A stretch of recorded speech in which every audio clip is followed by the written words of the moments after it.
வணக்கம் நேயர்களே, உங்கள் அனைவருக்கும் மாலை பொழுதின் இனிய வணக்கங்கள். MK தொலைக்காட்சியின் சார்பாக இந்த நிகழ்ச்சி விடியலை நோக்கி நிகழ்ச்சி. நீங்கள் பார்த்து பயன்பெறும் நிகழ்ச்சி, உங்களுக்கு பலனை தந்து கொண்டிருக்கும் நிகழ்ச்சி. வாரந்தோறும் புதன், வியாழன், வெள்ளி 3 நாட்களும் மாலை பொழுது 5 மணி முதல் 6 மணி வரை நேரலையில் உலா வந்து கொண்டிருக்கிறது. உங்களுடைய பிரச்சனைக்கு ஏற்றவாறு உங்களுடைய கர்மாவின் அடிப்படையில் ஆன்மீக ரீதியில் நம்மளுடைய பைரவ பாபாஜி அவர்கள் உங்களுக்கு எளிமையான முறையில் பரிகாரம் சொல்லிட்டு இருக்கார். அந்த வகையில் இன்றைய தினம் வருகை தந்திருக்கார். வணக்கம் சுவாமிஜி. சுவாமிஜி, கிட்டத்தட்ட ஒரு 10-15 நாட்களாக உங்களை நேரலையில் பிடிக்க முடியாமல் மக்கள் உங்கள்கிட்ட பேசியே ஆகணும் நிறைய பேர் வந்து காத்துக்கிட்டு இருந்தாங்க. உங்களை தவிர்க்க முடியாத காரணத்தால் உங்களை சந்திக்க முடியல. அது எல்லாருக்குமே தெரியும். ஏன்னா நீங்கள் ஆன்மீக ரீதியிலே உலா போயிருப்பீங்க, கோயில் விஷயமா. ஒரு நல்ல விஷயத்தை இன்றைக்கி சொல்லிட்டு ஆரம்பிப்போம் சுவாமிஜி. அதுக்கு முன்னாடி இன்றைக்கி விநாயகர் சதுர்த்தி தின வாழ்த்துக்கள் நம்மளுடைய நேர்களுக்கு சொல்லிட்டு, இதனுடைய ஸ்பெஷல் என்ன விநாயகர் சதுர்த்தின்னு? விநாயகர்லாம் வந்து ஸ்பெஷலுங்கிறதோட விநாயகரே ஸ்பெஷல். அதாவது ஆவணி மாதம் வரக்கூடிய அமாவாசைக்கு அடுத்து வரக்கூடிய சதுர்த்தியில் வந்து விநாயகர் சதுர்த்தி வருது. உண்மையில் விநாயகரோட பேர் வந்து பிள்ளையார். விநாயகரோட உண்மையான பேர் வந்து பிள்ளையார் தான். அது எப்படி வந்துச்சுன்னா, பார்வதி தேவியார் வந்து பஞ்சபூத சக்தியே தனக்கு மகனாக கேட்குறாங்க. அப்போ பஞ்சபூதத்தில் நான் இருக்கனால உனக்கு நான் மகனாக பிறந்தேன்னா உனக்கு மகனாயிடுவேன். அதனால உன் உடலில் இருக்கக்கூடிய எதை வேணாலும் எடுத்து வை, நான் வந்து அழுக்காக எடுத்து வச்சேன்னா கூட அதுக்கு உயிர் கொடுத்தேன்னா நான் பஞ்சபூத சக்தி அதில் திகழ்வேன்னு. பார்வதி தேவியும் அதே மாதிரி தன் உடல் அழுக்கையெல்லாம் எடுத்து ஒரு உருவம் செய்த உடனே அதை உயிர் பெற்று அம்மான்னு சொல்லி கூப்பிடுவோம். அதை வந்து தனக்கு காவலாக நிற்க சொல்லிட்டு அவங்க குளிக்க போவாங்க. அப்போ நெடுநாள் தவத்தில் இருந்துட்டு வர்ற சிவனுக்கு வந்து அது யாருன்னு சடனாக தெரியாமல் உள்ளே போகிற முயற்சிக்கிறப்ப அவர் தடுக்கிறப்ப சிவன் தன் சூலத்தால் அதோடைய தலையை பிறக்கிறாரு. அப்போ உடனே அவருடைய ஞான திருஷ்டியில் இது வந்து பார்வதியை உருவாக்கி உயிர் கொடுத்தது அப்படின்னு தெரிஞ்சோன்னே தன்னுடைய பூதங்கணங்களை கூப்பிட்டு வடக்கு முகமாக எது தலை வைத்து படுத்திருக்கோ, எந்த ஜீவன் படுத்ததோ அதோட தலையை கொண்டு வாங்கன்னு அவங்க பூலோகத்தில் வந்து பார்க்குறப்ப ஒரு யானை வந்து வடக்கு தலை வச்சு படுத்துது. உடனே யானையோட தலையை துண்டிச்சுட்டு வந்து அதுக்கு உயிர் கொடுக்குறாங்க. அப்போ குளிச்சுட்டு நீராடல் முடிச்சுட்டு வந்த பார்வதி தேவியார் இந்த பிள்ளை யாருன்னு கேட்குறாங்க. அவங்க சிருஷ்டி பண்ணது இல்லையா, அப்போ நடந்ததை சொல்லிட்டு இந்த பிள்ளை யாருன்னு பார்வதி தேவி கேட்டதுனால அதவே பேரா பிள்ளையார்னு சொல்லி கூப்பிட்டுட்டு வரோம். அதே எந்த ஒரு காரியத்திற்கும் பிள்ளையாரை வணங்காமல் பிள்ளையாரை கும்பிடாமல் செஞ்சால் அது முழுமை பெறாது. அகஸ்தியர் வந்து இனிமேல் பிறவாத அடுத்து மறுபிறவி இல்லாத ஒரு நிலை வேணுங்கிறதுக்காக காசி நோக்கி போயிட்டுருக்காரு.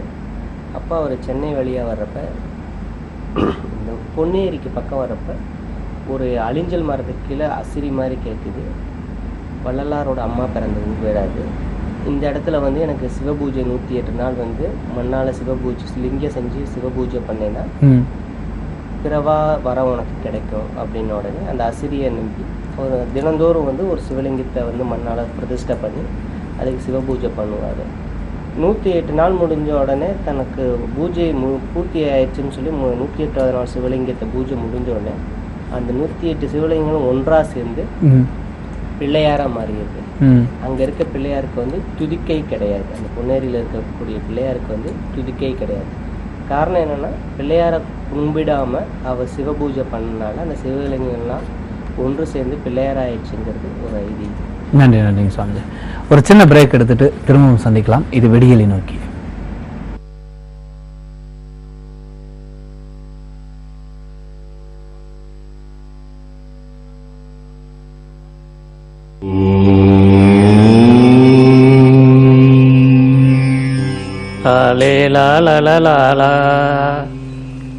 என்னடா இந்த பாட்டு இங்கே உட்காந்துருக்கு பார்க்குறீங்களா? பைரவா பாபாஜி வீட்டில் இருக்கேன். இப்போ எல்லா மனிதர்கள்ட்டையும் வந்து சக்தி இருக்காது.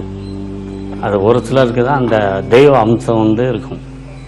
இந்த மாதிரி நம்ம வந்து பாபாஜி கிட்ட வந்து நான் வந்து எவ்வளவோ வந்து வாழ்க்கையில் வந்து கஷ்டப்பட்டுருக்கேன். ஏன்னா சினிமாவில் வர்றதுன்னா வந்து சாதாரணமான விஷயமே கிடையாது.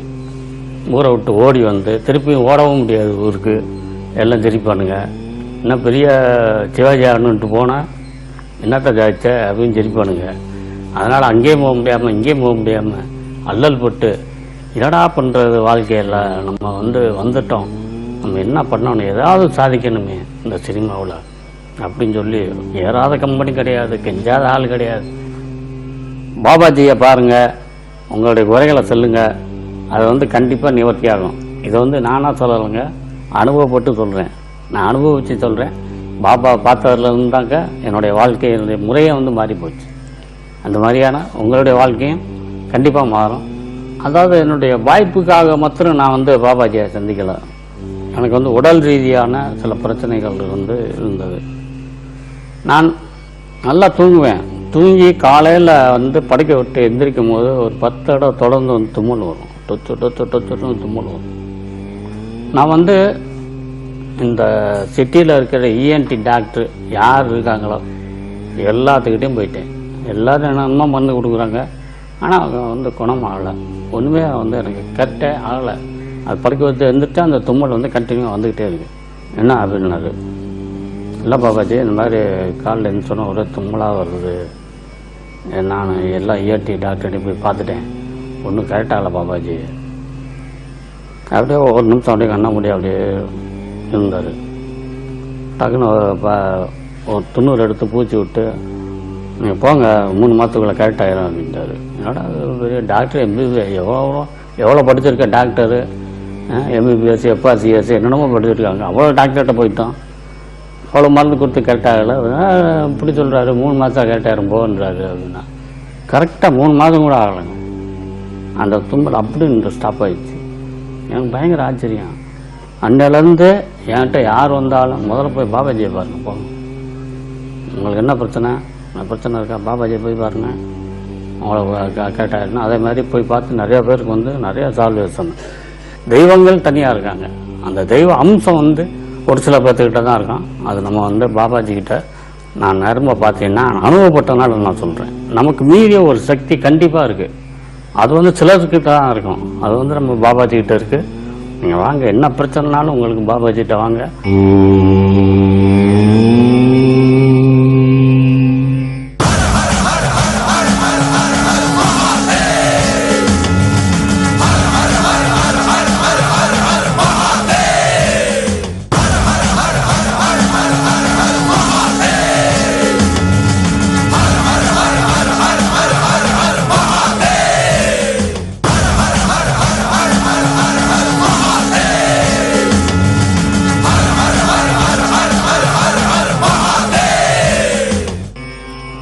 வணக்கம்.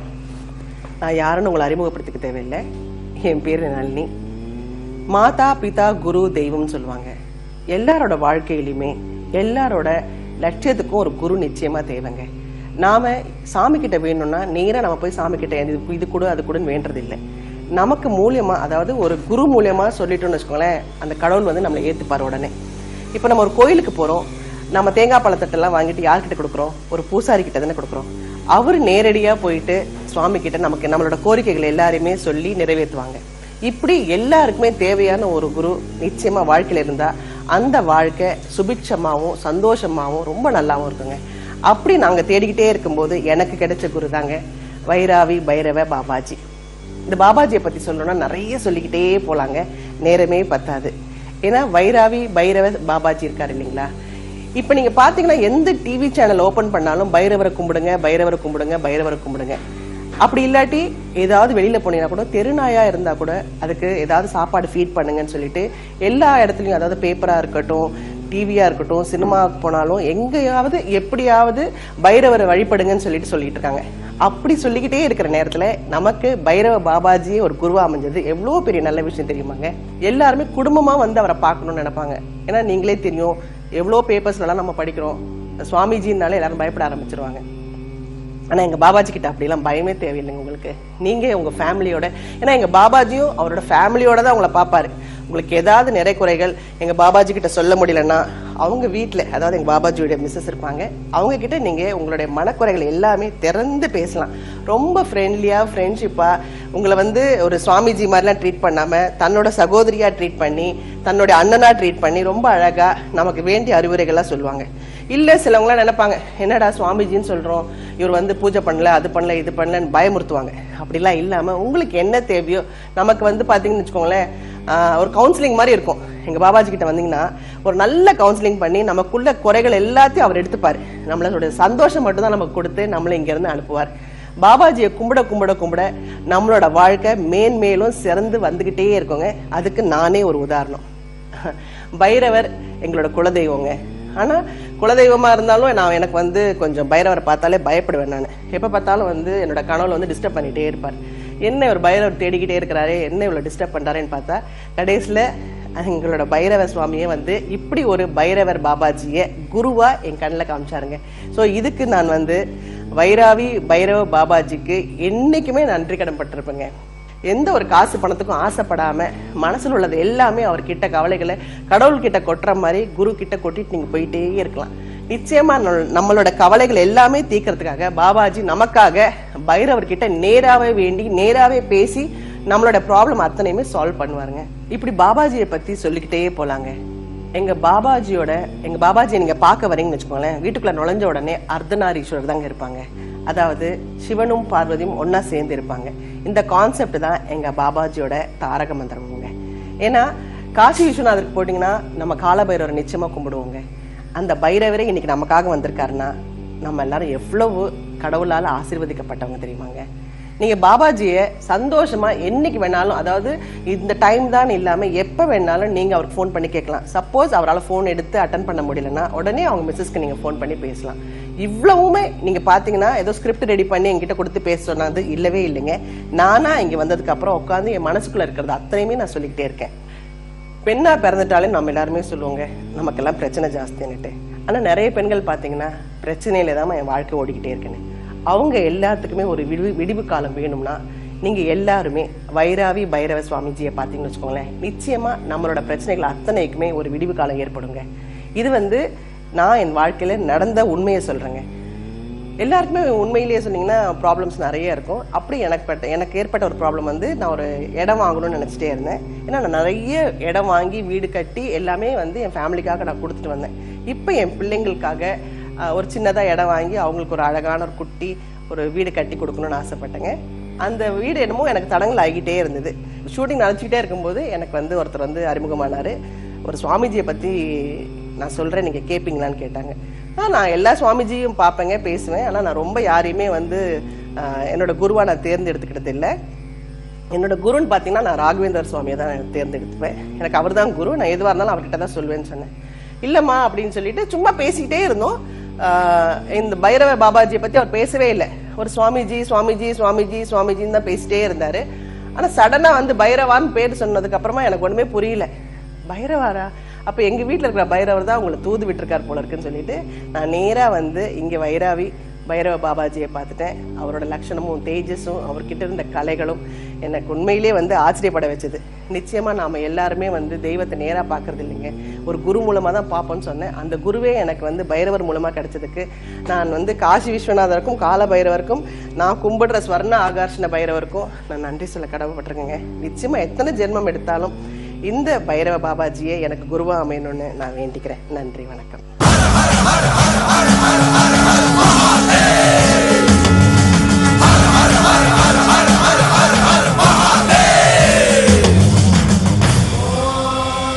அனைவரையும் இந்த விடியலை நோக்கி நிகழ்ச்சியின் மூலமாக சந்திப்பதில் மிகுந்த மகிழ்ச்சி அடைகிறோம்.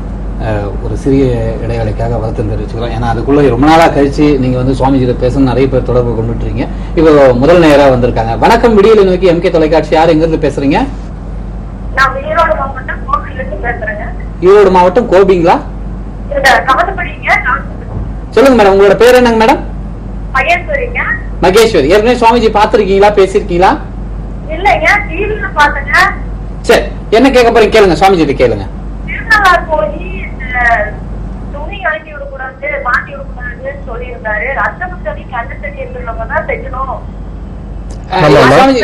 சுவாமிஜி பேசுங்க, பேசுங்க, சுவாமிஜி கேளுங்க.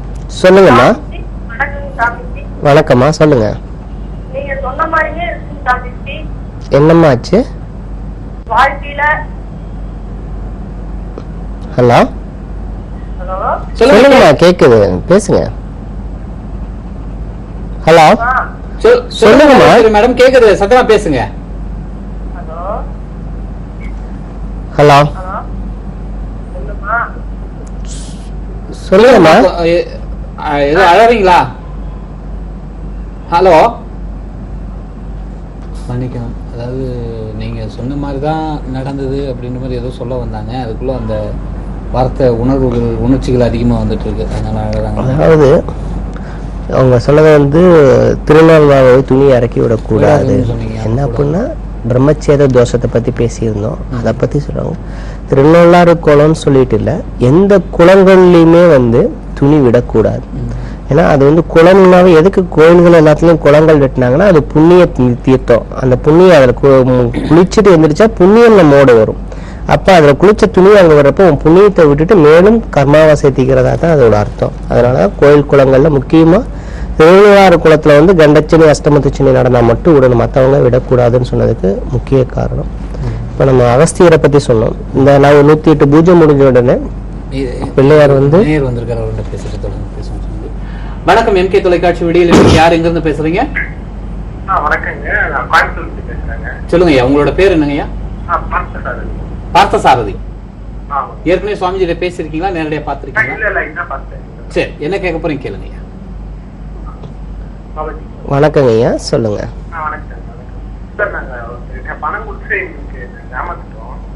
அவர் பேரு திரு நீங்க சொல்றது சரியா? ஓகே, எங்க இருந்துமா பேச? எவ்வளவுமா பணம் எவ்வளவுமா கொடுத்தீங்க? என்ன தொழிலுக்காக கொடுத்தீங்கம்மா?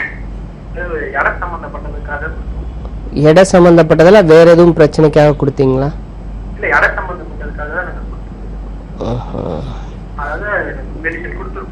சரிங்க.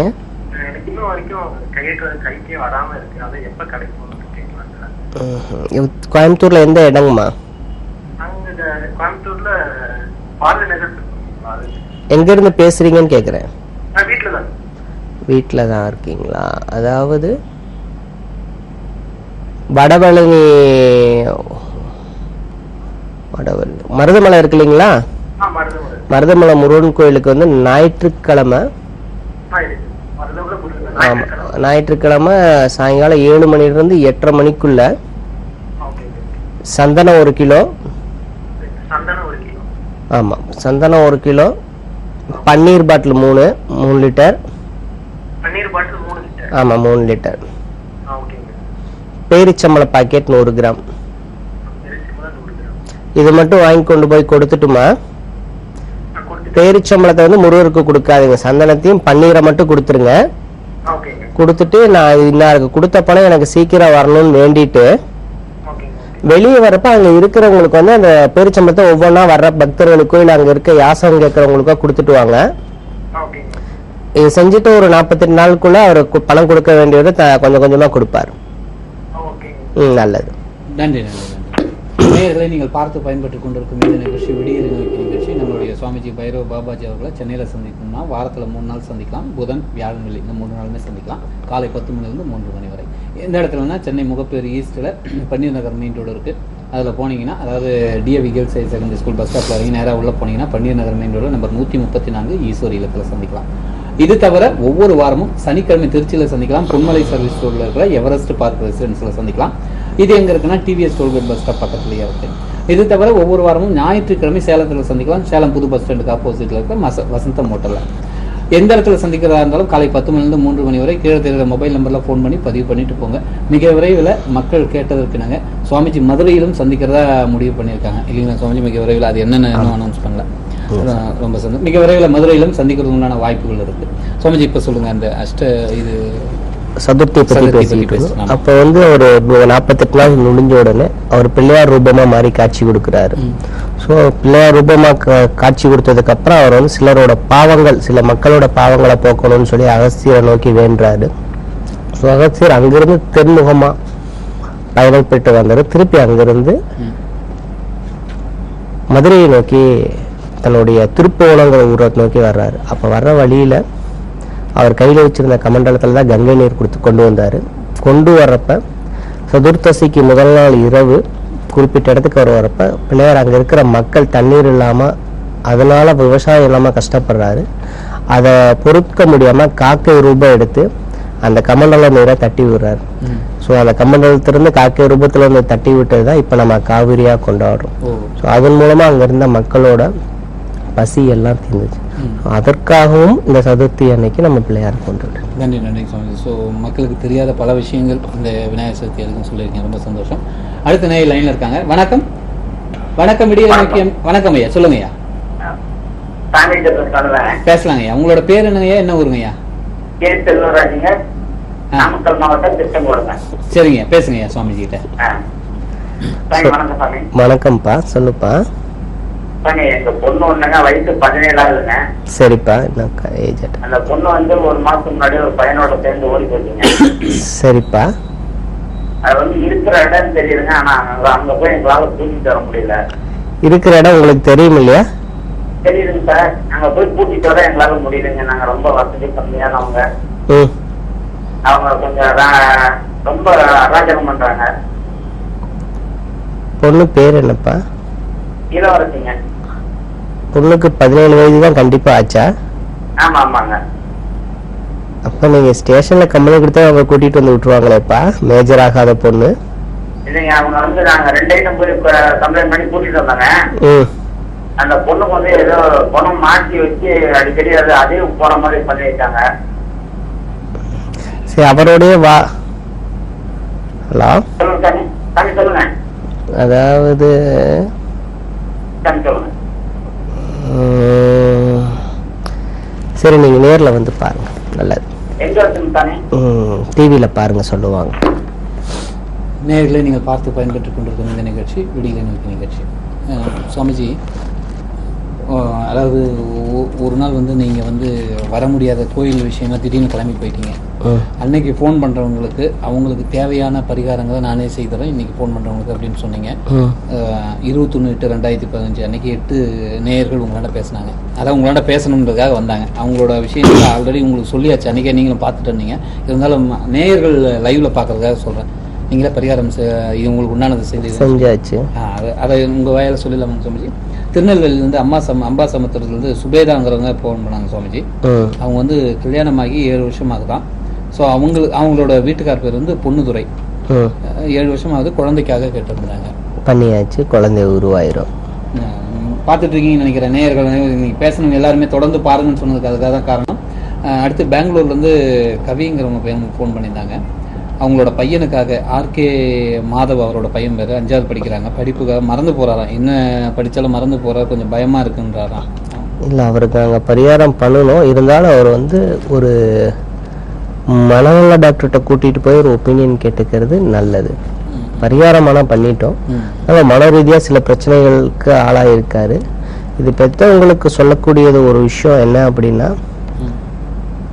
இப்போ ஒரே ரூமாக இருக்குது, தனித்தனியாக பெட்ரூம் இல்லை அப்படிங்கிறப்ப பசங்களுக்கு இப்போ வர குழந்தைக்கு கூட நம்ம என்ன பேசினாலும் உடனே எதிர்த்து பேசுது. ஒரு எல்கேஜி படிக்கிற குழந்தை கூட இப்போ 5th படிக்கிற பசங்களுக்கு வந்து ஓரளவுக்கு எல்லாமே தெரியும். ஸோ அவங்க கண்ணில் எது படணுமோ, எப்படி நடந்துக்கணுமோ அது மாதிரி நடந்துக்கிட்டிங்கன்னா இந்த மாதிரி பிரச்சனைகள் கொஞ்சம் குறையும். நன்றி சுவாமிஜி. திருநெல்வேலி பேட்டையிலேருந்து பேசினார் கார்த்திக் நயினார்னு ஒருத்தர் பேசியிருக்காரு. அவர் வந்து கம்ப்யூட்டர் ஆப்ரேட்டர். 10 வருடமாக வந்து டேப்லெட் எடுத்துட்டு இருக்காராம். எதுக்காகனா சைக்கோ இருக்காருன்னு டாக்டரே இது பண்ணி டேப்லெட் சாப்பிட்டுட்டு இருக்காராம். இதுலேருந்து ஏதாவது இது பண்ண முடியுமா? சரியாயிடும். திருச்சியிலேருந்து எம் ரமேஷ் அப்படின்னு கேகே நகர் அங்கே இருக்காரு. ட்ரேடிங் ஒர்க் பண்ணிட்டு இருக்காரு. அவரோட பிள்ளை நல்லா இருக்கணும் படிப்புக்காக அப்படின்றதான் இவரும் நல்லா இருக்கும். திருவாரூர் மாவட்டம் பழையார்னு ஒரு ஊர்லேருந்து உமா மகேஸ்வருடைய கொழுந்தனார் செந்தில்குமார் 34 வயசு. அவங்களுக்கு கல்யாண தடை ஏற்பட்டு இருக்கான். 34 வயசாம். அவங்க கொழுந்தனாருக்காக கேட்டிருந்தாங்க. அப்புறம் கரூர் தீபா குளத்துப்பாளையத்துலேருந்து எழுதியிருந்தாங்க. அவங்களுடைய அம்மாவுக்காக. அவங்க வந்து அவங்க பேர் வந்து சுமதிங்க சுவாமிஜி. 45 வயசாகுது. ஸ்கின் அலர்ஜி, கொப்பளம் வருதான், தண்ணி வருதான். என்ன டேப்லெட் எடுத்தாலும் என்ன ஹாஸ்பிட்டல் போனாலும் சரியாகலை. கிட்டத்தட்ட இப்போ 7-8 வருஷத்துக்கு மேலே பரிகாரம் பண்ணியாச்சு. அதுக்கடுத்து தஞ்சை ஜெயந்தி ஃபர்ஸ்ட் டைம் அவங்க தான் பேசுகிறாங்க. மகிஷா சிந்தியாங்கிறது கூப்பிட்றது பேர், அவங்க பேர் மகிஷா. அவங்க பேர் பேச்சு நல்லா வருது, நல்லா பேசுகிறாங்க. வீட்டில் இருக்கும்போது நல்லா இருக்காங்க. மன வளர்ச்சி கொஞ்சம் குறைவாக இருக்குது. வீட்டில் இருக்கும்போது நார்மலாக இருக்காங்க. வெளியே போனால் மட்டும் ஏதோ கொஞ்சம் பயந்து வேறு மாதிரி பண்ணுறாங்க. சரியாயிடும். அப்புறம் பெங்களூர்ல வந்து ஜிஎன் மூர்த்தி, அவர் பிஸ்னஸுக்காக எழுதியிருக்காரு. ஸோ பிஸ்னஸ் 8 வருஷமாக பண்ணிட்டு இருக்காரு. பேக்கரி ரொம்ப நஷ்டமாக இருக்குது அப்படின்னு. எல்லாத்துக்கும் பரிகாரம் ஏற்கனவே பண்ணியாச்சு. இது கேட்டுட்டு இருந்துருந்தீங்கன்னா அது கூடிய சீக்கிரம் எல்லாத்துக்கும் சரியாயிடும். இந்த 8 பேர் அன்னைக்கு பேசினாங்க. உங்களுடைய பிரச்சனைக்கு ஏற்றவாறு சுவாமிஜியை பரிகாரம் செஞ்சுட்டாருன்னு இப்போ சொல்லியாச்சு. அடுத்த நேரம் லைன்ல இருக்காங்க. வணக்கம், எம்கே தொலைக்காட்சி விடியலை நோக்கி. யார் எங்கிருந்து பேசுறீங்க? சொல்லுங்க. உங்களோட பேர் என்ன, என்ன ஊருங்க? பேர் வந்து கருப்பசாமிங்க. கருப்பசாமி, சொல்லுங்க சார். தொழில் விஷயமா சாமி கேட்கலாங்க. சரி, கேளுங்க சார். கருப்பசாமி, உங்களுக்கு வேற எதுவும் பேர் இருக்கா? பேர் வந்து சொல்லுங்க சார். லட்சுமணன் பேர் சார், வச்ச பேரு. கூப்பிடுறது வந்து எல்லாருமே கருப்பசாமி கூப்பிடுவாங்க. சரிம்மா, நீங்க லைன் கட் பண்ணிட்டு டிவி பாருங்க, உங்களுக்கு பரிகாரம் சொல்றோம். சொல்லுங்க சுவாமிஜி. இப்போ வந்து விநாயகர் சதுர்த்தியோட ஸ்பெஷல் சொன்னீங்க. இதை எப்படி நம்ம வந்து வணங்கணும், இந்த நாளை எப்படி? இன்னைக்கு சதுர்த்திக்கு முக்கியமா என்ன செய்யலாம் அப்படின்னா, பிள்ளையார் கோயில் கிழக்கு முகமா இருக்கக்கூடிய எந்த பிள்ளையார் கோயிலுக்காச்சும் போய் ஒரு அருகம்பில் மாலை வாங்கி போட்டு வீட்டில் இருக்கவங்க பேர் எல்லாத்துக்கும் அர்ச்சனை பண்ணிட்டு அந்த மாலையை திரும்ப வாங்கி, இல்லாட்டி அவர்கிட்ட இருக்கக்கூடிய அருகம்பில் மாலை எதையாச்சும் வாங்கிட்டு வந்து அதை 2ஆ கட் பண்ணிக்கணும். 33 வர்ற மாதிரி அதுல கவுண்ட் பண்ணி தான் மாலை போடணும். அதை 2ஆ கட் பண்ணி வீட்டுல பூஜை ரூம்ல பாதி, அதாவது 12,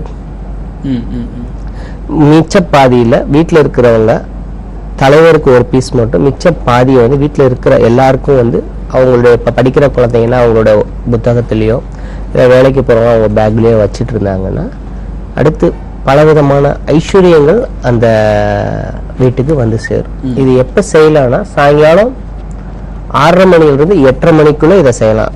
பிள்ளையார் கோயில் கிழக்கு முகமா இருக்க பிள்ளையார் கோயில்ல மட்டும்தான் வாங்கணும். எல்லாம் என்ன வேணுமோ அதை வேண்டிட்டு பாதியை பூஜை ரூம் பண்ணி, மிச்ச பாதியில ஒரு பகுதியை மட்டும் கணவருக்கு வீட்டுக்கு தலைவர் யாரோ அவர் கொடுத்துட்டு மிச்சம் இருக்கிறதுல அவங்க வீட்டுல இருக்க எல்லாரும் டிவைட் பண்ணி, படிக்கிற பசங்கன்னா புத்தகத்துல வச்சுக்கலாம், இல்ல தொழில் வேற எதுவும் பிசினஸ் பண்றவங்கன்னா அவங்களுடைய ஹேண்ட் பேக்லயோ இல்ல வலது பக்கம் பேண்ட் பாக்கெட்லயோ வச்சுட்டு வந்தாங்கன்னா மேலும் அது அபிவிருத்தி ஆகும். குழந்தை இல்லாதவங்க இதை அரைச்சு குடிக்கலாம். இந்த ஒரு நாள் மட்டும். நன்றி நன்றி.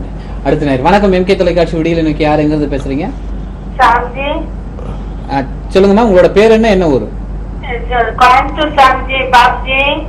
சொல்லுங்கம்மா. எங்க மகனுக்கும் எங்க மருமகளுக்கும் அண்டர்ஸ்டாண்டிங்கே இல்ல பாஸ்ஜி. 1 வருஷம் ஆச்சு கல்யாணம் ஆகி. மகன் பேர் என்னம்மா? மகன் பேரு விக்னேஷ், மருமக பேரு தன்யா. எந்த ஊர்ல இருந்துமா பேசுறீங்க? நான் கோயம்புத்தூர்ல இருந்து பேசுறேங்க. நீங்க பேசுறது உங்களுக்கு தெரியுமா? இல்லைங்களா, அவங்க மருமக இல்லைங்க. மருமக எங்க போச்சுமா? அவங்க அம்மா வீட்டுக்கு போயிருக்காங்க. உங்க பையன் மேலதான் தப்பு இருக்காமா? எங்க பையன் மேல எல்லாம் இந்த கோபம் தான் சாமி. புதுசா கல்யாணம் போன பிள்ளை இந்த அடி அடிச்சா யாராச்சும் நிப்பாங்களா? 1 வருஷம் ஆச்சு சாமி, 2 பேருக்கு கல்யாணம் ஆகி. சரி, திருப்பி அந்த பொண்ணு வந்துச்சுன்னா அடிக்காம வேற எந்த கெட்ட வழக்கம் இல்லாம குடும்பம் நடத்துவாரா? அதெல்லாம் எதுவும் இல்லையா சாமி? சரி, எழுதிக்கோமா. ஒரு தேங்காயில வந்துமா, தேங்காய் முழு தேங்காயில ஒரு கண்ணை மட்டும் ஓபன் பண்ணி தண்ணிய கீழே ஊத்திடுங்க. அதுல தேன், மஞ்சள், கஸ்தூரி மஞ்சள் கொஞ்சம் பவுடர் பண்ணி உள்ள போட்டுட்டு, ஆமா, டிவி போன் ஆஃப் பண்ணிட்டு டிவி பாருமா சொல்றேன். ஒரு தேங்காய் எடுத்துக்கங்கம்மா, கஸ்தூரி மஞ்சள் 50, தேன் 100 வாங்கிக்கங்க. அந்த தேங்காய் மேல குடுமையை பிச்சிங்கன்னா 3 கண்ணு இருக்கும். அதுல ஒரு கண்ணை மட்டும் ஓபன் பண்ணி தண்ணியை கீழே ஊத்திட்டு அந்த மஞ்சளை முதல்ல போட்டு அதுக்கப்புறம் தேன் ஃபில் பண்ணி உங்க பையனை கல்யாணம் என்னைக்கு ஆச்சோ அந்த கிழமையில, இப்ப திங்கக்கிழமை கல்யாணம் ஆயிடுச்சுன்னா திங்கக்கிழமை அந்த கிழமையில கொண்டு போய் பைரவருக்கு பகல் 12 மணிக்குள்ள, 11 மணிலிருந்து 12 மணிக்குள்ள பைரவர் பாதத்துல கொண்டு போய் வச்சுட்டு, நானும் என் மனைவியும் ஒற்றுமையாவும் ஆனந்தமா வாழ வழிவிடு பைரவா அப்படின்னு சொல்லி வேண்டிட்டு அவர் பாதத்துல வச்சுட்டு வாங்கம்மா. 1 வாரம் செஞ்சா போதும். கணவன் மனைவிக்குள்ள இருக்க கருத்து வேற்றுமை தீர்ந்து உடனே மருமக வீட்டுக்கு வந்துருவா. இது பிரிஞ்சிருக்கக்கூடிய எல்லா தம்பதியுமே இந்த பரிகாரத்தை செய்யலாம். நன்றி நன்றி சுவாமிஜி. நேயர்களை, நீங்கள் பார்த்து பயன்பெற்று கொண்டிருக்கும் இந்த நிகழ்ச்சி விடியலை நோக்கி நிகழ்ச்சி. ஒரு சின்ன பிரேக் எடுத்துட்டு திரும்பவும் சந்திக்கலாம். விடியலை நோக்கி பேசுறேன். தவமாய் தவம் இருந்து சேரன் சார் கூட, அழகிய தமிழ் மகன் விஜய் சார் கூட, சென்னை எக்ஸ்பிரஸ் ஷாருகான் கூட இப்படி எவ்வளவோ படங்கள், பெரிய பெரிய படங்கள், பெரிய பெரிய ஹீரோக்கள் கூட நடித்தாலும் எனக்குன்னு ஒரு அறிமுகம் உங்கள் வீட்டு பிள்ளையா உங்கள் முன்னாடி என்னை கொண்டு வந்து நிற்க வச்சது நம்ம தென்றல் தாங்க. அதில் நடிச்சிட்டு இருக்கிற கனகு தாங்க பேசுகிறேன். நான் வந்து இந்த மாதிரி நிறைய படங்கள், சீரியல்கள் இந்த மாதிரி நடிச்சிட்டு இருக்கிறேன். என்னோட ஒய்ஃபும் ஒரு நல்ல டீச்சராக வேலை பார்த்துட்டு இருக்காங்க. எங்களோட 2 பேரோட குடும்ப வாழ்க்கையும் சிறப்பாக போயிட்டு இருக்குங்க. ஏன்டா இவ்வளோ சிறப்பாக போயிட்டு இருக்கு, ஏன் இங்கே வந்து நின்று பேசிட்டு இருக்கான்னு பார்க்குறீங்களா? ஒன்றும் இல்லைங்க. என்னதான் வந்து மனித வாழ்க்கையில் வந்து சிறப்பாக போயிட்டு இருந்தாலும் இடையில பார்த்தீங்கன்னா சில பிரச்சனைகள் வரத்தான் செய்யும். அந்த மாதிரி வந்த பிரச்சனை தான் என்னோட நண்பர் ஒருவர். அதாவது நான் உண்டு, என் வேலை உண்டு, படத்தில் போய் நடிச்சுட்டு வந்தோமா, ஒரு வருமானம் வந்ததா, ஒய்ஃப் போயிட்டு வந்தாங்களா, அந்த வருமானம் வச்சுட்டு அழகாக குடும்பத்தை நடத்தி போயிட்டு இருந்தோம். ஒவ்வொரு மாதமும் பார்த்தீங்கன்னா எங்களோட வருமானமும் செலவும் சரியாக இருக்கும். ஒரு சின்ன சின்ன தொகைகள் மீறும். அதை வந்து நாங்கள் சேமிப்புக்காக போட்டு வச்சு குடும்பத்தை நடத்திட்டு போயிட்டு இருந்தோம். இந்த மாதிரி போயிட்டு இருந்த ஒரு காலகட்டத்தில் என் நண்பர் ஒருத்தர் வந்தாருங்க. நண்பர்னு சொல்லி புதுசாக ஒருத்தர் அறிமுகமானார். அவர் வந்து என்ன சொன்னார்னா, நண்பா வந்து நான் வந்து பிஸ்னஸ்க்கு எல்லா பணமும் போட்டு எல்லாமே நான் பார்த்துக்கிறேன், நீங்கள் வந்து கூட மட்டும் இருந்தால் போதும், எனக்கு தேவையான ஆலோசனைகள் மட்டும் நீங்கள் சொன்னால் போதும் அப்படின்னு சொல்லி ஒரு பிஸ்னஸை புதுசாக ஸ்டார்ட் பண்ணோம். ஸ்டார்ட் பண்ணும்போது என்னாச்சு அப்படின்னா, ஆரம்பத்தில் முதல் மாதம் பார்த்தீங்கன்னா சும்மா நான் போயிட்டு வருவேன், அவர் கேட்பாரு, சொல்லுவேன், எங்கேயோ கூப்பிடுவாரு, நான் போயிட்டு வருவேன். திடீர்னு பார்த்தீங்கன்னா கையில் ஒரு 10,000 ரூபா கொடுப்பாரு. ஒரு மாதம் ஒன்றுமே பண்ணியிருக்க மாட்டேன், 10,000 ரூபா கொடுப்பாரு. சும்மா போயிட்டு ஒரு 10,000 ரூபா கிடைச்சதே அப்படின்னு சொல்லி சந்தோஷமா இருந்தது. திரும்ப அப்படியே அடுத்தடுத்த மாதங்கள் போக போக பார்த்தீங்கன்னா ஒரு 15,000, 30,000, 50,000 அப்படின்னு கொடுத்துட்டு இருந்தாரு. பரவாயில்லையே, எந்த வேலையும் செய்யாமல் பணம் வருதுன்னு சொல்லி அவரை நம்பி போயிட்டு இருந்தேன். திடீர்னு பார்த்தீங்கன்னா ஒரு 10 மாதம் இருக்குங்க, வந்து கேட்டார், நண்பா இது பிஸ்னஸ்லாம் நல்லபடியாக போயிட்டு இருக்கு, இப்போ உங்களுக்கு வருமானம்லாம் போதுமா அப்படின்னு கேட்டார். நண்பா தேவைக்கு அதிகமாகவே வருமானம் இருக்கு, போதும் அப்படின்னு சொல்லி சொல்லியிருந்தேன். அப்புறம் வந்து ஒரு ஐடியா சொன்னார், இது போல் அடுத்து புதுசாக வந்து இன்னொரு பிஸ்னஸில் இன்வெஸ்ட் பண்ணலான்னு இருக்கேன், நீங்கள் ஒன்றும் இல்லை ஒரு 4.5 லட்ச ரூபா எனக்காக நீங்கள் கரட்டி கொடுத்தா போதும், அந்த இன்வெஸ்ட்மெண்ட்டை போட்டு உங்களுக்கு ஒரு 4 மாதத்தில் பார்த்தீங்கன்னா ஒரு 10 லட்ச ரூபா உங்கள் கையில் கொடுத்துட்றேன் அப்படின்னு சொன்னார். நானும் கேட்டேன், அது எப்படி ஒரு 4.5 லட்ச ரூபாய் கொடுத்து ஒரு 4 மாதத்தில் 10 லட்ச ரூபாய் எப்படி கையில் கொடுப்ப, எதுவும் நீங்கள் இல்லீகலாக எதுவும் பிஸ்னஸ் பண்ணுறீங்களா அப்படின்னு கேட்டேன். அப்படிலாம் இல்லை நண்பா, ஒரு பொருள் வந்து மொத்தமாக வருது ஏர்போர்ட்ல இருந்து, அந்த மாதிரி அதாவது பில்லோட தான் வருது, அதை வாங்கி கம்பெனியில் வந்து ஒரு பெரிய ஆர்டர் ஒன்று வாங்கியிருக்கேன், என் கையில் இவ்வளோ பணம் இருக்குது, நீங்கள் இந்த பணத்தை கொடுத்தீங்கன்னா அதில் போட்டு அந்த பிஸ்னஸை வந்து எடுத்து பண்ணி ஒரு 4 மாதத்தில் வந்து உங்களுக்கு டபுளாக வந்து அந்த பணத்தை கொடுக்குறேன் அப்படின்னு சொன்னார். ஆசை யாரங்க விட்டது, சரி பண்ணி தான் பார்ப்போமே அப்படின்னு சொல்லி நான் போய் ஊரில் எங்கள் மாமா கிட்ட, தாத்தா கிட்ட, அப்பா கிட்ட, பாட்டி கிட்ட, நண்பர்கள் கிட்ட, சொந்தக்காரங்கிட்ட எல்லாத்துட்டையும் கொஞ்சம் கொஞ்சமாக சிறு கடனை வாங்கி அவன் கையில் மொத்தமாக கொடுத்தேன். நல்லபடியாக பேசி வாங்கிட்டுலாம் போனான். பார்த்தீங்கன்னா ஒரு 2 மாதம் போயிட்டது. அடுத்து 3ஆம் மாதம் வந்தது. 4ஆம் மாதம் வந்தால் பணத்தை திரும்ப தரணும் இல்லைங்க. 4ஆம் மாதம் வந்தது, ஆளையும் காணோம், ஃபோனையும் காணோம், அவன் எங்கே போனால் ஏது போனால் எதுவுமே தெரியல. கடைசியில் பார்த்தா அவன் எப்படி அறிமுகம் பார்த்தீங்கன்னா என் நண்பரோட நண்பர் மூலமாக இப்படி போயிட்டான். அவன்கிட்ட போய் என் நண்பர்கிட்ட போய் கேட்டேன், என்னடா நீ ஒருத்தன் இன்ட்ரடியூஸ் பண்ணி வச்ச, இப்படி பணத்தெல்லாம் அடிச்சுட்டு போயிட்டானே அப்படின்னு. இல்லை எனக்கு ஒரு 2 லட்ச ரூபா தரணும் அப்படின்றான். இப்படி பார்த்தீங்கன்னா நார்மலாக நடந்துட்டு இருந்த ஒரு குடும்ப வாழ்க்கையில் நண்பன் ஒருத்தன் வந்து மொத்தமாக பணத்தை அடிச்சுட்டு போயிட்டான். என்ன பண்ணுறதுனே தெரியல. அவ்வளோ பணத்தை எங்கே போவேன், இப்போ பணத்தை வாங்கி கொடுத்ததே பார்த்தீங்கன்னா சொந்தக்காரங்கிட்ட இருந்து தான். திரும்ப அவங்ககிட்ட போய் கடனை வாங்கி நம்ம யார்கிட்ட போய் கேட்கறது அப்படின்ற ஒரு சூழ்நிலையில் போயிட்டு இருந்தது. அப்புறம் ஷூட்டிங்லாம் போனால் ஒரே டல்லாக, ஃபேஸ்லாம் வந்து ஒரு மாதிரி டல்லாக இருக்கும். நான் போவேன், எல்லாரும் கேட்பாங்க ஏன்டா எவ்வளோ டல்லாக இருக்கு அப்படின்னு. கடன் பிரச்சனை, அதாவது ஏமாந்ததை வந்து யாருமே வெளியே சொல்ல மாட்டாங்க. அதே மாதிரி தான் நானும் ஏமாந்தது சொல்ல முடியாமல், ஒன்றும் இல்லை சும்மா உடம்பு சரியில்லை, வீட்டில் சரியில்லை அப்படின்னு சொல்லி சமாளிச்சுட்டு இருந்தேன். அப்போ தான் வந்து ஒரு நண்பர் ஒருத்தர் வந்து ஷூட்டிங்கில் போயிட்டு இருக்கும்போது ஒருத்தர் அறிமுகமானார். அவர் சொன்னார், அவர் ஓரளவு ஃபேஸ் ரீடிங் பண்ணுவாரோ என்னமோ தெரியல, ஃபேஸை பார்த்தோன்னே நண்பா கண்டிப்பாக உனக்கு ஒரு பிரச்சனையில் தான் நீ இருக்க, என்ன பிரச்சனை என்கிட்ட சொல்லு, என்னால் முடிஞ்சாலும் உனக்கு ஒரு சாவலுக்கு நான் ஒரு வழி சொல்கிறேன் அப்படின்னாரு. சரின்னு சொல்லி யார்கிட்டயா சொல்லலாமே அப்படின்ற விஷயத்த வந்து அவர்கிட்ட நான் சொன்னேன்.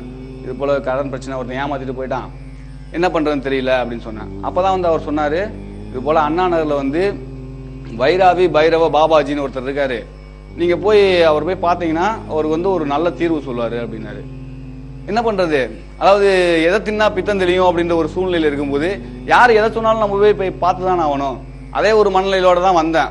ஆனால் அவர் சொல்கிறதுக்கு முன்னாடியும் நான் நிறையா பேரை போய் பார்த்துட்டு வந்துட்டேன். அவங்ககிட்ட போய் பார்த்தா ஏதாவது சரியாகுமா, இவங்ககிட்ட போய் பார்த்தா சரியாயிருமா, அவங்கள வச்சா கண்டுபிடிச்சிடலாமா, மை போட்டு பார்த்துடலாமா, இப்படிலாம் வந்து எவ்வளவோ பேர் போய் பார்த்துட்டு வந்துட்டேன். ஒவ்வொருத்தவங்களும் போகும்போது அவங்க என்ன சொல்லுவாங்கன்னா, நீங்கள் அந்த பரிகாரத்தை பண்ணுங்க சரியாயிடும், இந்த பரிகாரத்தை பண்ணுங்க சரியாயிடும்னு சொன்னாங்க. அந்த மாதிரி பண்ணி கடைசியில் கால்குலேஷன் பண்ணி பார்த்தா நான் கொடுத்தது 4.5 லட்ச ரூபா, பரிகாரத்துக்காக செலவு பண்ணது பார்த்தீங்கன்னா 2 லட்ச ரூபா செலவு பண்ணியிருக்கேன். இதுக்கு அந்த காசை நான் கட்டியிருந்தாலும் வட்டியாவது மிச்சமா இருக்கும், அந்த காசும் கடனாவது அடைஞ்சிருக்கும். இந்த மாதிரி போயிட்டு இருந்தது. சரி, ஒரு நண்பர் சொல்றாரு இவ்வளவு பார்த்தாச்சு, சரி இதையும் போய் பார்த்துட்டு வந்துடலாம்னு சொல்லிட்டு சாமிஜி கிட்ட வந்தேன். அவரு பார்க்கும்போது பாத்தீங்கன்னா ஒரு அந்த படி ஏறி மேல வரும்போதே பாத்தீங்கன்னா ஒரு குங்கும ஸ்மெல், மஞ்சள் ஸ்மெல், ஒரு கோயிலுக்குள்ள உள்ள நுழைஞ்சா என்ன ஒரு ஃபீல் கிடைக்குமோ அந்த ஃபீல் அவரோட அலுவலகத்துக்கு போகும்போது இருந்தது. சரி, அதாவது ஓப்பனிங்கே ஒரு நல்லா இருக்கே, நல்லா தெய்வ கடாட்சியமா இருக்கே, போய் அவரை பார்க்கலாமேன்னு சொல்லி உள்ள வந்து வெயிட் பண்ணி அவரை பார்த்தேன். அவர் பார்த்து ஒரு 10 நிமிஷம் பேசியிருப்பாரு. என்னோட பிரச்சனைகள் எல்லாத்தையும் சொன்னேன். அவர் பாத்தீங்கன்னா பெருசா உங்களுக்கு நான் அதை பண்ணுங்க இதை பண்ணுங்க அப்படின்லாம் எதுவுமே சொல்லலை. சாதாரணமா வீட்டுல இருக்கிற ஒரு பொருள், இது ஒரு அரிசி எடுத்து கையில வச்சுக்கோங்க, நான் சொல்ற மாதிரி பண்ணுங்க அப்படின்னாரு. ஒரு பருப்பு எடுத்து கையில வச்சுக்கோங்க, நான் சொல்ற மாதிரி பண்ணுங்க அப்படின்னு சொல்லுவாரு. இவ்வளவுதாங்க, பெருசா எந்த செலவுமே கிடையாதுங்க. ஏங்க ஒரு அரிசி கையில எல்லாம் எவ்வளவுங்க செலவாயிட போகுது, ஒரு கடுகு எவ்வளவு செலவாயிட போகுது, ஒரு எள்ளு எவ்வளவு செலவாயிட போகுது, இவ்வளவுதாங்க அவர் சொல்ற பரிகாரம். அது இல்லாம சொன்ன சாமி ஏதோ வந்தது பரிகாரம் சொன்னீங்க, பரிகாரம் சொன்னாரு. நானும் போய் வீட்டுல போய் பண்ணேன். அந்த ஓடி போன திடீர்னு ஒரு நாள் வந்தான், பணத்தை கொடுத்துட்டான். இப்போ எனக்கு ரொம்ப சந்தோஷமாயிடுச்சு. அதுக்கப்புறம் ஒரு நாள் சொன்ன சாமி இது போல கடன் பிரச்சனையை எப்பவுமே வராம இருக்கிறதுக்கு ஏதாவது பண்ணுங்க அப்படின்னு சொல்லியிருந்தேன். அப்ப சொன்னாரு, தம்பி உங்களுக்காக தனியா ஏதோ ஒரு ஹோமமோ ஒரு யாகமோ நடத்தினா ஓரளவு செலவாகும், அதனால அப்படிலாம் பண்ண வேணாம், கூட்டு பிரார்த்தனை ஒரு வழி இருக்கு. அதனால நீங்க மட்டும் உங்களை மட்டும் வச்சு பண்ணாம ஒரு 5 பேர் 6 பேர் இல்ல ஒரு 10 பேர் உங்களை மாதிரி பிரச்சனைகள் உள்ள ஆளை மொத்தமா ஒரு இடத்துல வச்சு மொத்தமா ஹோமம் நடத்தினா மிக குறைந்த செலவு தான் ஆகும். ஒரு ஆள் 10,000 ரூபாய் செலவு பண்ற இடத்துல 10 பேர் சேர்ந்தா ஒரு 1000 ரூபாய் தான் செலவாகும். அந்த மாதிரி தான் வர்ற தன்னை தேடி வர மக்கள் கிட்ட எவ்வளவு குறைவா பணத்தை வாங்கிட்டு எவ்வளவு பெரிய ஆதாயமா அவங்களுக்கு செய்ய முடியுமோ அந்த மாதிரி சிறப்பா பண்ணிட்டு இருக்காருங்க. நீங்க போன வருஷம் பாத்தீங்கன்னா வில்லிவாக்கத்துல கடன் பிரச்சனை தீர்றதுக்கும் வருமானம் அதிகரிக்கிறதுக்கும் இது ரெண்டுமே ஸ்பெசிபிக்கா ஒரு ஹோமம் பண்ணாரு. அந்த ஹோமத்துக்கு என்னையும் அழைச்சிருந்தாரு, நானும் போயிருந்தேன். அந்த ஹோமத்துல கலந்துக்கிட்டதுக்கு அப்புறம் பாத்தீங்கன்னா எனக்கு கடன் பிரச்சனைகள் எதுவுமே இல்லைங்க. இன்னைக்கு வருமானம் சிறப்பா இருக்குங்க, எந்த பிரச்சனையும் இல்லாம என்னோட குடும்பத்தை இப்ப சந்தோஷமா ஓட்டிட்டு இருக்கிறேன். இவர் இந்த கடன் பிரச்சனைக்காக மட்டும் இல்லைங்க, எல்லா விதமான பிரச்சனைக்கும் ஹோமம் நடத்துறாரு. நீங்களும் வாங்க, கலந்துக்கங்க, பயனடைங்க. நன்றி, வணக்கம்.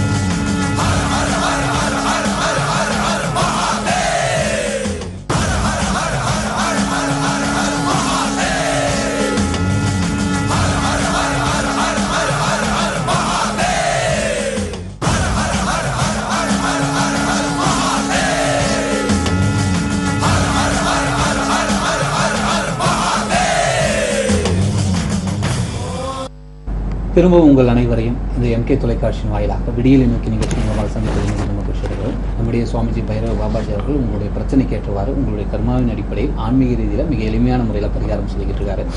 சுவாமிஜியை நீங்கள் சென்னையில் சந்திக்கலாம், வாரத்தில் 3 நாள் சந்திக்கலாம். புதன், வியாழன், வெள்ளி முகப்பேர் ஈஸ்டில் இருக்கிற DAV girls higher secondary school bus ஸ்டாப்பில் இறங்கி நேராக உள்ளே போனீங்கன்னா பன்னீர் நகர் மெயின் ரோடில் நம்பர் 134 ஈஸ்வரி இல்லை. இது தவிர ஒவ்வொரு வாரமும் நீங்கள் திருச்சியில் சனிக்கிழமை சந்திக்கலாம். அது எங்கன்னா பொன்மலை சர்வீஸ் ரோடில் இருக்கிற எவரெஸ்ட் பார்க் ரெசிடென்ஸில் சந்திக்கலாம். இது எங்கே இருக்குன்னா டிவிஎஸ் டோல்கேட் பஸ் ஸ்டாப் பக்கத்துலேயே இருக்குது. ஸோ இது தவிர ஒவ்வொரு வாரமும் பிரத்யேகமாக சேலத்தில் சந்திக்கலாம் சுவாமிஜியை. அது எங்கன்னா சேலம் புது பஸ் ஸ்டாண்டுக்கு ஆப்போசிட்டில் இருக்க வசந்தம் ஹோட்டலில். எந்த இடத்துல சந்திக்கிறதா இருந்தாலும் கீழே தெரிகிற மொபைல் நம்பரில் ஃபோன் பண்ணி பதிவு பண்ணிட்டு போங்க. கீழே தெரிகிற மொபைல் நம்பர் ஒன்லி நீங்கள் பதிவு பண்ணுறதுக்கு மட்டும்தான். சுவாமிஜி கிட்ட நேரடியாக பேச முடியாது அந்த ஃபோனில்.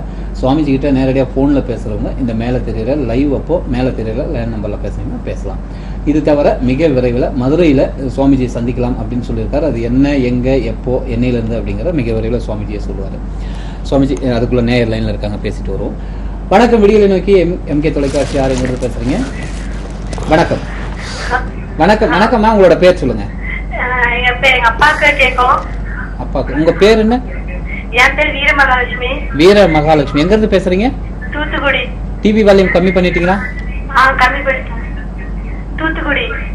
பேசுங்க, சுவாமிஜி கிட்ட கேளுங்க. என்ன கேளுங்க? நீங்க பேசுறது எனக்கே கேக்குதுமா, கொஞ்சம் கட் பண்ணுங்க. டிவி வால்யூமை கம்மி பண்ணாதான் பேச முடியும், இல்லைன்னா லைன் கட் பண்ணுவாங்கம்மா. மன்னிக்கணும், கிடைச்ச லைனை நீங்கள் சரியான முறையில் பயன்படுத்திக்கல. ஏன்னா டிவி வால்யூமை தயவு செஞ்சு வச்சுட்டு பேசாதீங்க, சரியான முறையில் பேச முடியாதுங்கிறதுக்காக தான். அதே சமயத்தில் யாருக்கு பிரச்சனையோ அவங்களே பேசினா நல்லாயிருக்கும், இல்லை அவங்கள பக்கத்தில் வச்சுட்டு அது பேசுங்க. சில கேள்விகள் கேட்குறது, சுவாமிஜி கேட்குறதுக்கு அதுக்கு உண்டான பதில் சொல்கிறதுக்கு வசதியாக இருக்கும். அப்போ தான் பரிகாரம் சொல்ல முடியும். சுவாமிஜி வேறு சொல்லியிருக்காரு. சுவாமிஜி, இப்போ வந்து விநாயகர் சதுர்த்தி தான் இன்றைக்கி எல்லாருமே கோலாகலமாக கொண்டாடிக்கிட்டு இருக்காங்க.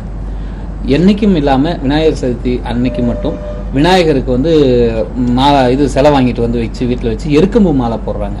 அந்த எருக்கம் அந்த குட்டி குட்டியாக வெள்ளை கலரில் ப்ரௌன் இதில் இருக்கும். அருகம்புல் மாலை தான் விசேஷம். பிள்ளையாருக்கு ரொம்ப பிடிச்சது அருகம்புல் மாலை. அந்த அருகம்புல் மாலையில் மட்டுமே பல பரிகாரங்கள் தீர்க்கப்படும். அருகம்புல் மாலை போட்டு பாதியை வீட்டில் வச்சுட்டு மிச்ச பாதியை குடும்பத் தலைவர் ஒன்றும் மற்றவங்களும் அவங்கவுங்க படிப்புக்கு ஏற்ற மாதிரி வச்சுட்டு வந்தாங்கன்னா படிப்பு வரும், தொழில் கூடும். அதே அருகம்புல் மாலையை இன்னைக்கு அவர் கழுத்தில் போட்டதில் 11 அருகம்புல் மாலை போட்டு அதை எடுத்து கருக்கி நெய்யில் கொஞ்சம் கலந்து நெத்தியில் திலகம் வச்சுட்டு, அதாவது பொட்டு வச்சுட்டு போனாங்க அப்படின்னா சத்துருக்களும் வணங்குவாங்க. அதாவது எதிரியோட வீட்டுக்கு கூட இன்னைக்கு போடக்கூடிய அந்த மாலையை, அருகம்புல் மாலையில ஒரு 11 பீஸ் மட்டும் எடுத்து அதை கருக்கி நெய்யில் கலக்கி அதை திலகம் வச்சுட்டு போனாங்க அப்படின்னா எதிரி, அதாவது ஒரு நீண்ட நாளா எதிரியா இருக்கவங்க கூட அதை வச்சுட்டு நேரில் போய் நின்னாங்கன்னா அந்த பழைய பகைமை பூரா அற்று அவங்கள்ட்ட பேசுவாங்க.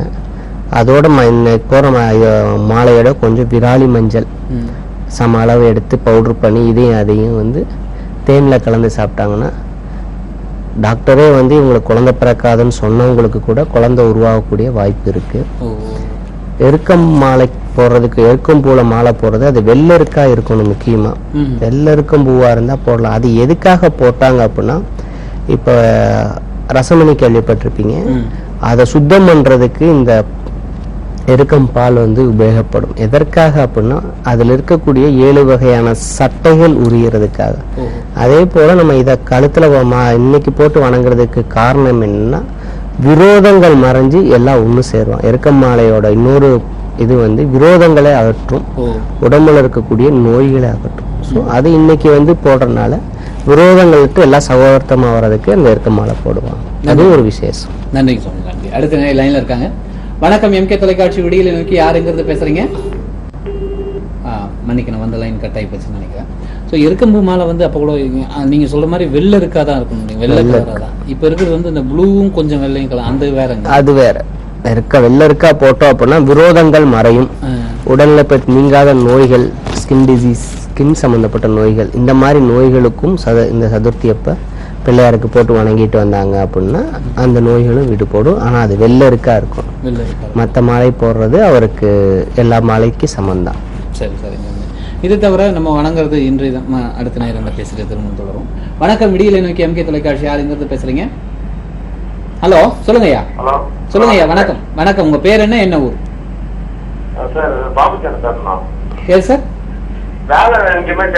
இல்ல உங்க பேர் சொல்லுங்க சார், என்ன ஊர்ல இருந்து பேசுறீங்க? உமாபதி. எங்க இருந்து பேசுறீங்க சார்? பூந்தமல்ல இருந்து பேசுறீங்க. கேளுங்க சார். சுவாமி இப்ப கேளுங்க, சுவாமி என்ன கேட்க போறீங்க சொல்லுங்க ஐயா. ஹலோ ஹலோ, சொல்லுங்க. வணக்கம், சொல்லுங்க. என்ன வேலை பார்த்துட்டு? எந்த வேலை, கவர்மெண்ட் வேலைன்னு போனாலும் தனியார் வேலைன்னு போனாலும் எங்குமே செட் ஆகவே மாட்டேங்குது. வீட்டுல வேற யார் இருக்காங்கப்பா? அப்பா வந்து இப்ப அரசு துறை வந்து இறந்துட்டாரு பணியில இருக்கும்போது. சரி. அந்த வேலைக்கு போனாலும் வந்து அப்படி இப்படின்னு தட்டி கழிக்கிறாங்க. வீட்டுல வேற யார் இருக்காங்கன்னு கேக்குறேன். அம்மா மட்டும் தான் இருக்காங்க, மனைவி இருக்காங்க. மனைவி பக்கத்துல இப்ப யார் இருக்காங்க? மனைவி கொடுங்க. வெளியே போயிட்டு இருக்காங்க. சரி, உங்க வீட்டுல ஏதாச்சும் சூசைட் நடந்திருக்கா? வீட்டுக்கு வலது பை பக்கம் ஒரு 2 வீட்டுக்குள்ள, வீட்டுக்கு பக்கத்துல வலது கை பக்கம் ஏதாச்சும் சூசைட் நடந்திருக்கா? 2 வீட்டுக்குள்ள யாராச்சும் சூசைட் பண்ணி இறந்திருக்காங்களா? எப்ப நடந்துச்சு?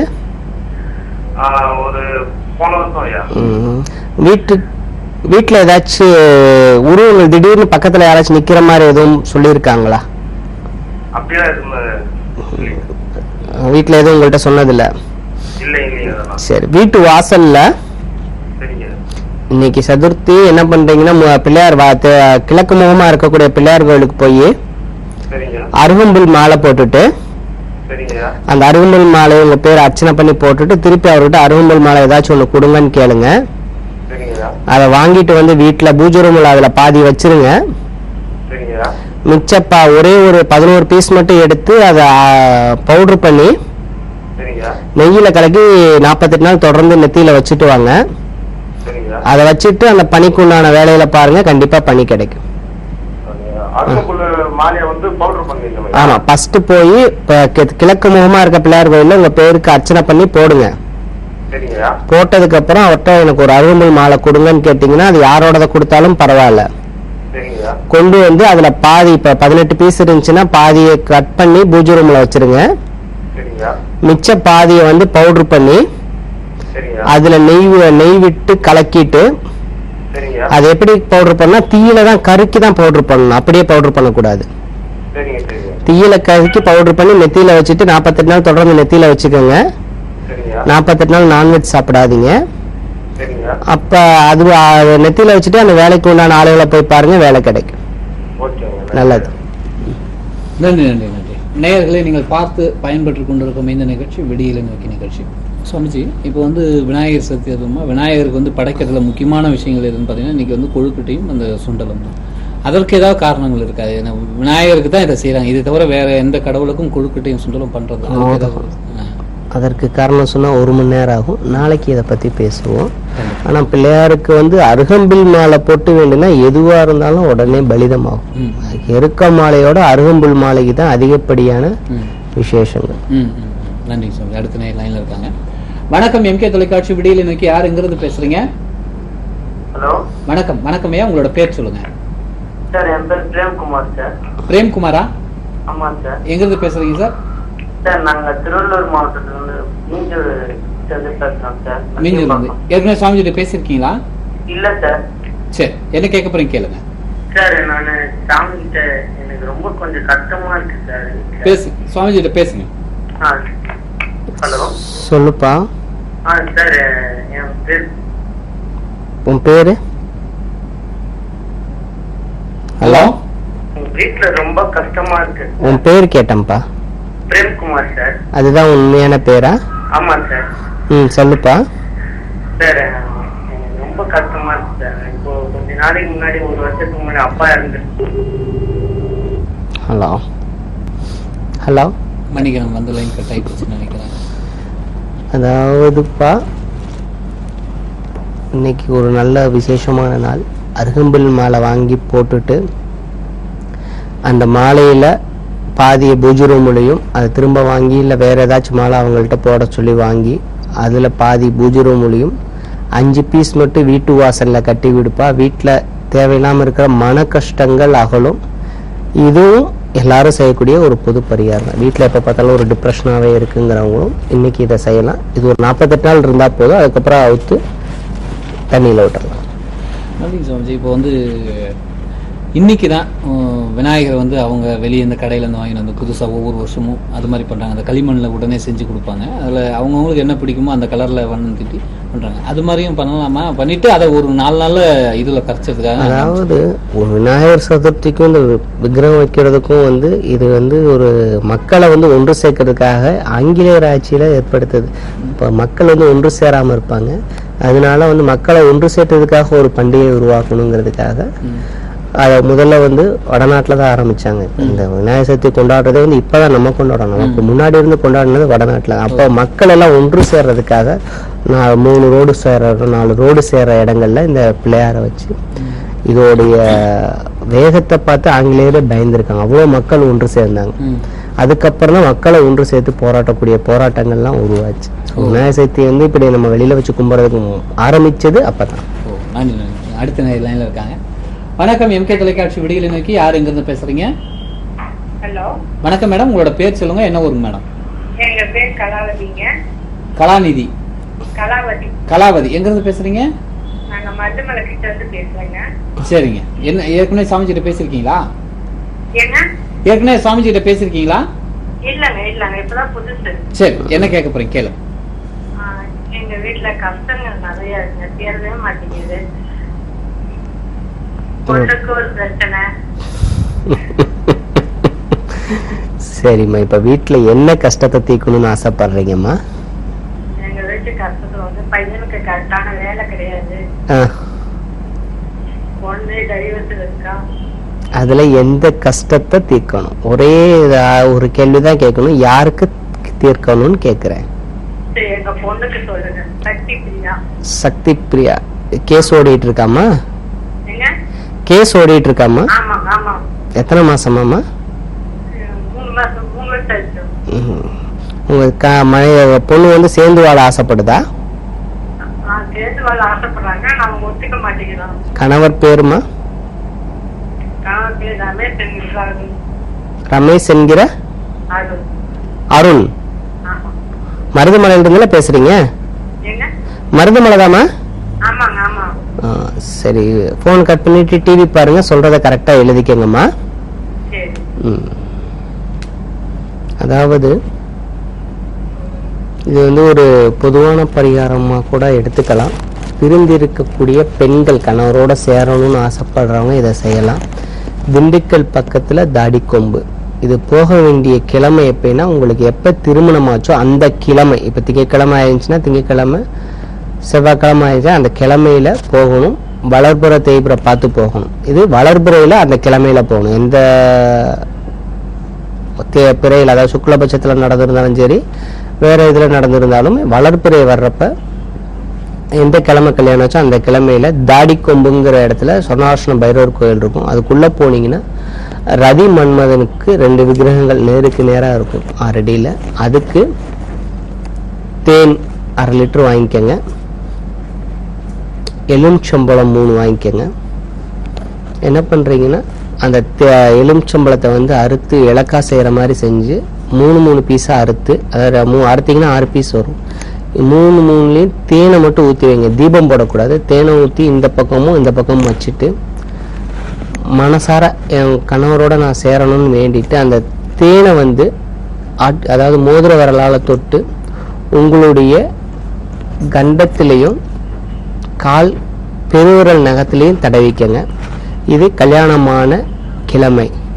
அதுக்கப்புறம் என்னைக்கு உங்களுக்கு சண்டை வந்து பிரிஞ்ச கிழமை தெரிஞ்சிச்சுன்னா அந்த கிழமை, அப்படி அந்த கிழமை தெரியாட்டி அமாவாசை நாள் திருப்புறங்குன்றம் இருக்கக்கூடிய முருகன் கோயில் போனீங்கன்னா உள்ள நுழைஞ்சோடனே வலதுகை பக்கம் வந்து ஒரு தூண்ல வந்து ரதி மன்மதன் ஒன்னா சேர்ந்த மாதிரி, அதாவது 2 பேர் இணைஞ்சிருக்கிற மாதிரி ஒரு விக்கிரகம், 2 பேர் ஒன்னா சேர்ந்து கட்டி பிடிச்ச மாதிரி ஒரு விக்கிரகம் இருக்கும். அந்த விக்கிரகத்துக்கு போய் தேன் அதே மாதிரி மிச்சம் இருக்க தேன் 6 லிட்டர்ல மிச்சம் இருக்க தேன் அப்படியே வச்சிருங்க. அமாவாசை நாள் போய் ஒரு தேங்காயில ஒரு கண்ணை ஓப்பன் பண்ணி அந்த தேனை ஃபுல்லா அதுல ஊத்தி கணவன் மனைவி ஒன்று சேரணும்ப்பான்னு வேண்டிட்டு வாங்க. இதுல இருந்து 48 நாள் எவ்வளவு பெரிய கேஸா இருந்தாலும் உங்களுக்கு சாதகமா மாறி அவங்க உங்களோட ஒன்று சேருவாங்க. இது எல்லாருமே செய்யலாம்.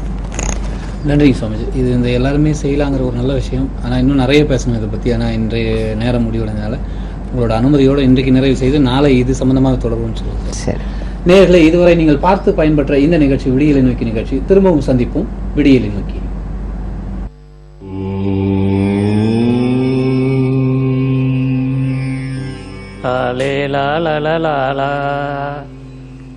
என்னடா இந்த பாட்டு இங்கே உட்காந்துருக்குன்னு பார்க்குறீங்களா? பைரவா பாபாஜி வீட்டில் இருக்கேன். இப்போ எல்லா மனிதர்கள்ட்டையும் வந்து சக்தி இருக்காது, அது ஒரு சிலருக்கு தான் அந்த தெய்வ அம்சம் வந்து இருக்கும். அந்த மாதிரி நம்ம வந்து பாபாஜி கிட்ட வந்து நான் வந்து எவ்வளவோ வந்து வாழ்க்கையில் வந்து கஷ்டப்பட்டுருக்கேன். ஏன்னா சினிமாவில் வர்றதுன்னா வந்து சாதாரணமான விஷயமே கிடையாது. ஊரை விட்டு ஓடி வந்து திருப்பியும் ஓடவும் முடியாது, ஊருக்கு எல்லாம் சிரிப்பானுங்க. இன்னும் பெரிய சிவாஜி ஆடணுன்ட்டு போனால் என்னத்தை ஜாய்ச்ச அப்படின்னு சிரிப்பானுங்க. அதனால் அங்கேயும் போக முடியாமல் இங்கேயும் போக முடியாமல் அல்லல் பட்டு என்னடா பண்ணுறது வாழ்க்கையில், நம்ம வந்து வந்துட்டோம், நம்ம என்ன பண்ணணும், ஏதாவது சாதிக்கணுமே இந்த சினிமாவில் அப்படின்னு சொல்லி ஏறாத கம்பெனி கிடையாது. கெஞ்சா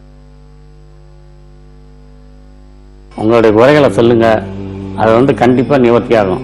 இதை வந்து நானாக சொல்லுங்க, அனுபவப்பட்டு சொல்கிறேன், நான் அனுபவித்து சொல்கிறேன். பாபா பார்த்ததுல இருந்தாங்க என்னுடைய வாழ்க்கையினுடைய முறையை வந்து மாறி போச்சு.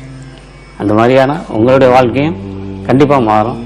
அதாவது என்னுடைய வாய்ப்புக்காக மாத்திரம் நான் வந்து பாபாஜியை சந்திக்கலை. எனக்கு வந்து உடல் ரீதியான சில பிரச்சனைகள் வந்து இருந்தது. நான் நல்லா தூங்குவேன். தூங்கி காலையில் வந்து படுக்க விட்டு எந்திரிக்கும் போது ஒரு 10 தடவை தொடர்ந்து வந்து தும்மல் வரும். தொட்டு தும்மல் வரும். நான் வந்து இந்த சிட்டியில் இருக்கிற இஎன்டி டாக்டர் யார் இருக்காங்களோ எல்லாத்துக்கிட்டையும் போயிட்டேன். எல்லாரும் என்னென்னமோ மருந்து கொடுக்குறாங்க. ஆனால் அவங்க வந்து குணம் ஆகலை. ஒன்றுமே வந்து எனக்கு கரெக்டே ஆகலை. அது படுக்க வச்சு எழுந்துட்டு அந்த தும்மல் வந்து கண்டினியூ வந்துக்கிட்டே இருக்குது. என்ன அப்படின்னாரு, இல்லை பாபாஜி இந்த மாதிரி காலில் என்ன சொன்னால் ஒரே தும்மலாக வருது. நான் எல்லாம் இஎன்டி டாக்டர்கிட்ட போய் பார்த்துட்டேன், ஒன்றும் கரெக்டாகலை பாபாஜி. அப்படியே ஒரு நிமிஷம் அப்படியே கண்ண முடியும் அப்படியே இருந்தார். டக்குன்னு ஒரு துண்ணூறு எடுத்து பூச்சி விட்டு நீங்கள் போங்க 3 மாதத்துக்குள்ளே கரெக்ட் ஆயிரும் அப்படின்ட்டாரு. என்னடா பெரிய டாக்டர் எம்பிபிஎஸ் எவ்வளோ படிச்சிருக்க டாக்டரு, எம்பிபிஎஸ் எஃப்ஆர்சிஎஸ் என்னென்னமோ படிச்சிருக்காங்க. அவ்வளோ டாக்டர்கிட்ட போயிட்டோம். அவ்வளோ மருந்து கொடுத்து கரெக்ட் ஆகலை. இப்படி சொல்கிறாரு 3 மாதம் கரெக்ட் ஆயிரும் போன்றாரு அப்படின்னா. கரெக்டாக 3 மாதம் கூட ஆகலைங்க. அந்த தும்பல் அப்படி ஸ்டாப் ஆயிடுச்சு. எனக்கு பயங்கர ஆச்சரியம். அன்னிலேருந்து என்கிட்ட யார் வந்தாலும் முதல்ல போய் பாபாஜியை பாருங்க, போங்க. உங்களுக்கு என்ன பிரச்சனை இருக்கா, பாபாஜியை போய் பாருங்க, உங்களுக்கு கரெக்டாகிருக்கணும். அதே மாதிரி போய் பார்த்து நிறையா பேருக்கு வந்து நிறையா சால்வேஷன். தெய்வங்கள் தனியாக இருக்காங்க.